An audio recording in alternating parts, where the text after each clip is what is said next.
আঙ্গুর লগে খাওয়া লাগতো না, আইনে পলাই ফলাই খাইন যে আইনের তো মেস আছে। আছে মেসটা দে তো, বিড়ি খাওয়ার পিনি করছে। মেস এল্লা মেস তো আনছি না। মেস আনছস না মানে? যা দহন তো মেস লয়ে যা। তখন খোলাই আছে নাকি? যা তুই দেখ। আচ্ছা যাইতেস। ভাই মেস তো পাইলাম না, দুপুর বেলা তো এলিগে দোকান সব বন্ধ। দূর বেটা। মেস যে ঘুরতে ব্যবস্থা করি। আরে ভাই ওই তো হুজুর আইতাছে। ও তাহলে তো ভালাই হইলো, একসাথে এখন যাবো। হুজুরে ডাক দে। ওই হুজুর এদিকে আহেন। আসসালামু আলাইকুম। ওয়ালাইকুম আসসালাম।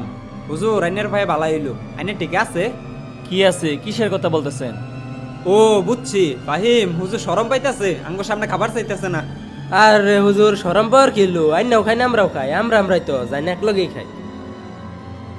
আপনারা কি বলতেছেন আমি কিছুই বুঝতেছি না, আপনারা একটু বাইঙ্গা বলেন। ও হুজুর এখন কিছুই জানে না।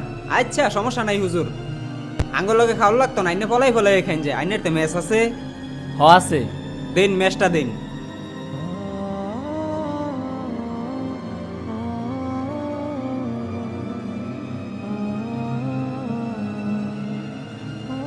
ও আপনারা তাহলে তখন আমারে বিড়ি খাওয়ার কথা কইলেন? তাই আইনে বুঝুন না আইনের কি এর কথা কইতাছি। আরে ভাই আমি তো বিড়ি টিড়ি খাই না। হুজুর আইনাঙ্গর আবু ভাইসুন, বিড়ি খাইন আইনে মেস লই ঘুরুন কিনলে গিয়া। তাহলে শুনেন, আমি আমার সাথে কেন মেস নিয়ে ঘুরি?